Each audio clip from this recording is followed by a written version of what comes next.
the roaring of a lion. But let me ask you a question. Have you ever seen a survivor of lion's attack?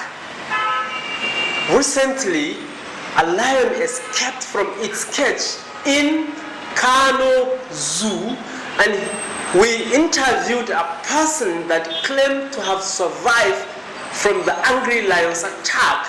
Follow me and hear from him.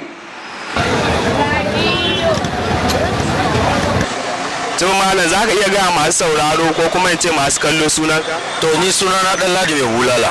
To malam Ɗanladi, na ji an ce kana ciki yayin da wannan zaki ya kwace da kai aka risa a ciki, kana ciki. Wannan gaskiya ne ina ciki. Me za ka iya gaya masu sauraro ko kuma in ce ta kuka fafata ko kuka yi arba da wannan zaki? Ai ba fafatawa ba, kawai sai dai ka ce inna lillahi wa inna ilaihi raji'una. Mun tsaya a gaban mu aka fara, a gaban mu kuma har ya balle ya fito. Ni lokacin ma da ya yi gunjin fitowar ina jikin rariyar da yake ciki, amma ban san ma ya fito ba. An taho lokacin da ake dan gudu, ni ya goga ma ya kada ni a ƙasa, na faɗi ina kwance, gashi yana kusa da ni, ina kwance yana kallo na, ina kallonsa yana gunji, kuma ina inna lillahi cikin ikon Allah ya kada yayi can. Na kasa tashi haka da waya ta ragargaje, na tashi sannan na samu damar da na tashi a guji, shi kuma yayi can ni kuma ne can. To masu sauraro, kun ji bayani daga bakin Malam Garba wanda wannan abu ya ritsa da su. Mun gode Malam Garba, mun gode. Ni ma na gode.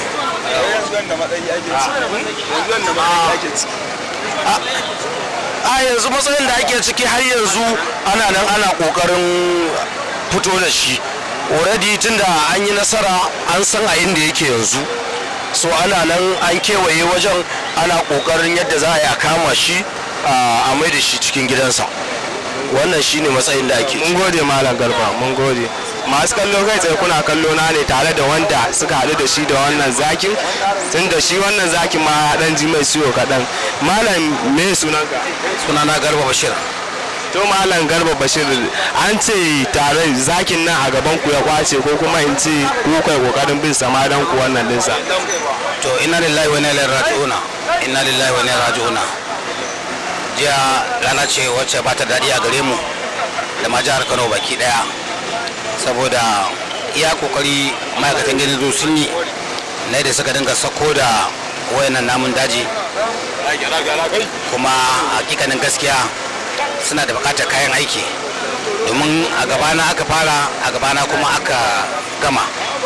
Babu haske a gurin nan, babu fitila, saboda haka zakin nan lokacin da aka sako da shi sun yi iyaye da su kontrol nashi, to amma abu ya fi karfin su, kuma ga gajiya ga cikin daga tafiya ya bude ya fito. Ina ɗaya daga cikin wanda na zama victim, wanda ni ma na samu ciwo a kafata, kuma Allah cikin ikonsa da mu da abokananmu wani bai faru da mu ba, amma sai dan wani kokar da yi, domin zakin nan bai taba kowa ba, bai je kowa ciwo ba, kuma an yi iya kokari da jami'an tsaro, an ga cewa an kawo me yana wani keji tsohon gidan giwa, saboda haka jami'an tsaro sun kewaye wannan guri, kowa da bindiga, kuma haka kuma Allah ya kare. Muna fata Allah ya kare kiyaye haka gaba. Amin amin. To Malam Garba, mun gode da lokacin ka da ka bamu, mun gode Malam Garba.